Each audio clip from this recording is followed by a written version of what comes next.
You know, I worked with Robert Altman one time, and I think there's a way in which he has mastered the art of appearing not to be imposing or intimidating or in any way, or almost appearing not to do anything, which is, Yes, which is not true, because I don't think there's an uninteresting frame of a Robert Altman movie. But is it the same with the stage when he's working with you? Does he, as they say, give you a long leash, or? Yes, he does. He allows you to do everything. As a matter, he said to me when he said, you know, Cher, when you're finished with this play, you could direct the next one.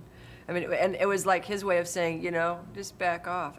But we have, I mean, I could never imagine working with anybody better. And I'm not saying that, because if I didn't like him, I would certainly say that I didn't like him. I have a feeling we'd get a hint of that. But it's just been, he always makes me feel like I can do whatever it is that he wants me to do. Can you think of an example of a kind of acting problem you've brought to him? Has there ever been a moment where you just said, or maybe just said, I don't feel I'm any good in this scene, or I don't know what I'm supposed to be doing? Or I've said that. I mean, I told him, I said, I just think I'm terrible in this one part. And he says, well, you know what? You're just going to have to get over it, because you're really good. And he said, you know, someday you're going to like it, but until now, just do it. And he said, because you're really good in it. And he said, and unfortunately, you can't, you know, if you're not having a good time, you're going to have to find a way to make yourself have a good time.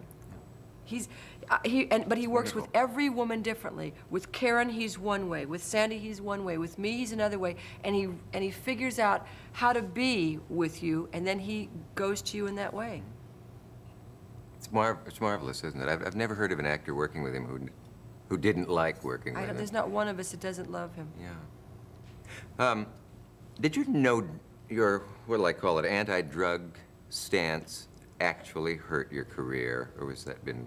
Yes, I mean, people have talked about that. Yes, it did. How so?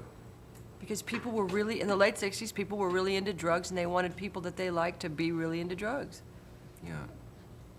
So how would you compare yourself with Janice, for example? Would you have anything to talk about? I'm alive. That's about the only, you know? That's how I would compare myself. Difference, yes, yeah. And I think that, I mean, as we all know, that drugs played a big part in that. Mm-hmm.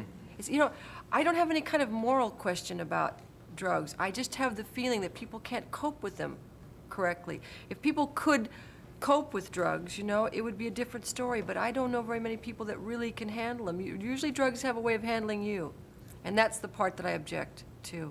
You don't like to give up your freedom, maybe, then, to them in some way? No, and I also don't want to hurt my body. I really don't want to hurt my body. You know, I don't smoke for the same reason, and I loved smoking, but I gave it up because I realized that I was really not doing myself any great favor. Yeah. Did you have a technique of quitting, or did you go to one of those places where they Yeah, no. beat it out of you? You will not smoke. No, I got pregnant with Elijah, and I just thought it would be better for both of us if I stopped. Yeah. Who is Elijah? I don't know. No, Elijah is my son. I didn't recognize his name because it's usually a two-part name. Elijah isn't it? Blue, yes. Elijah Blue, yes, that's right. He has many names. The dreaded Altman. I mean, we call him a whole bunch of different things. Does Elijah Blue play with Moon Unit Zappa? No. No, now that's, I mean, Elijah Blue is, well, Elijah's from the Bible. Moon Unit is a totally different thing. It's very, yeah. I can't stand the fact that we're out of time. So I'm not going to stop. Okay. We'll just have to go right into the next program. All right. Hey, let's do this some more. Okay. Okay, but we're out of time for now. Cher, you're a pleasant surprise to all those people who thought you were dumb enough to think that